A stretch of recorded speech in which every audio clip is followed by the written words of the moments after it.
السلام علیکم ناظرین محترم، امید کرتا ہوں آپ سب خیریت سے ہوں گے اور جہاں بھی ہوں گے خوش ہوں گے۔ آپ جانتے ہیں حالیہ ہی دنوں میں حضرت مولانا طارق جمیل کے بیٹے عاصم جمیل جو کہ گولی لگنے سے انتقال کر گئے تھے، ان کے واقعے کے بارے میں وہ مختصر آپ کو بتاتے چلیں۔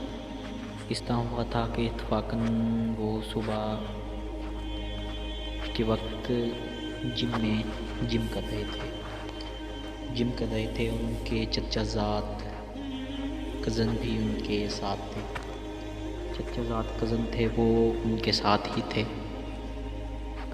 اور وہ جم کر رہے تھے، اور عاصم نے گارڈ سے بندوق مانگی اور کہا کہ مجھے بندوق دو، تو گارڈ نے انہیں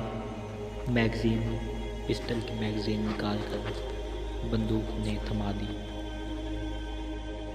یہ پہلی بار نہیں تھا، عاصم جمیل پہلے بھی ان سے بندوق لے لیا کرتے تھے اور اس سے کھیلا کرتے تھے۔ اتفاق کی بات تھی کہ بندوق کے اندر ایک گولی پھنسی رہ گئی اور وہ چلنے سے وہ ان کے دل کے آر پار ہو گئی اور وہ زخمی ہو گئے۔ انہیں زخمی حالت میں ہاسپٹل پہنچایا گیا اور وہ وہاں پر ہی دم توڑ گئے۔ پوسٹ مارٹم رپورٹ میں بھی اس بات کی تصدیق کرتی تھی کہ وہ ان سے خود سے ہی گولی چلی ہے، اور پولیس حکام نے بھی اس بات کی تصدیق کر دی تھی۔ سوشل میڈیا پر کافی پروپیگنڈا چل رہا تھا کہ کس نے گولی ماری ہے، یا کسی نے گولی انہیں ماری ہے، یا کوئی دشمنی تھی یا کوئی پلاننگ تھی۔ ان کے بھائی کا بھی آپ نے بیان سنا ہوگا کہ اور گولی چل گئی۔ اس طرح کے کافی ان کے بھائی نے بھی اس بات کی کہا تھا کہ انہوں نے خودکشی کی ہے، لیکن ان سے غلط بیان جاری ہوا تھا۔ انہوں نے کوئی خودکشی نہیں کی تھی۔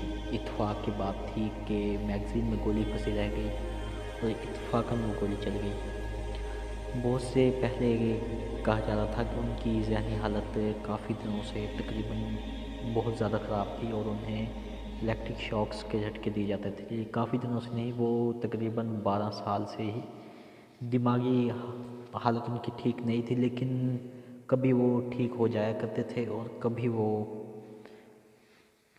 اس طرح کا معاملہ ہو جایا کرتا تھا۔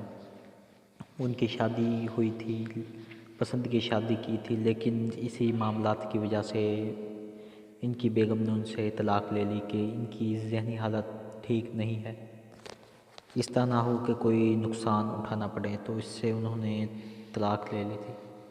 اور وہ بہت زیادہ ڈپریشن کا شکار تھے اور انہیں الیکٹرک شاکس دی جاتے تھے، لیکن گولی کا کہا جا رہا ہے کہ اتفاقاً چلی تھی، کسی نے حملہ نہیں کیا تھا۔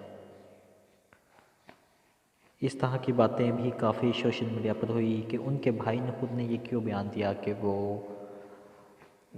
انہوں نے خودکشی کی ہے، لیکن بعد میں مولانا طارق جمیل نے بتایا کہ اس نے خودکشی نہیں کی، وہ شہید ہے، اسے کہیں گولی لگی۔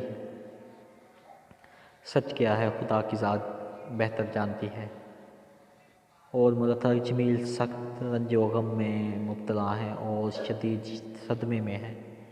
آپ جانتے ہیں جوان بیٹے کا جنازہ اٹھانا کوئی چھوٹی بات نہیں، بہت بڑی بات ہے، اور ہمارے پاکستان کے علماء نے بھی ماشاءاللہ بہت اچھا تنقیدی کردار ادا کیا۔ انہوں نے بھی مولانا طارق جمیل پر خوب تنقیدیں کی، ان کے زخموں پر نمک چھڑکا، کس طرح کہ بالکل بات صحیح ہے، جو بھی ہے بات ہے، انہوں نے اپنے چینل پر ویوز لینے کے لیے بھی کافی باتیں کی کہ بیٹا وفات پاتا ہے اور آپ خواب دیکھ لیتے ہیں کہ وہ جنت میں آپ صلی اللہ علیہ وسلم کے ساتھ ہے، بہتر خدا کی ذات جاننے والی ہے، ہم تو کچھ نہیں کہہ سکتے۔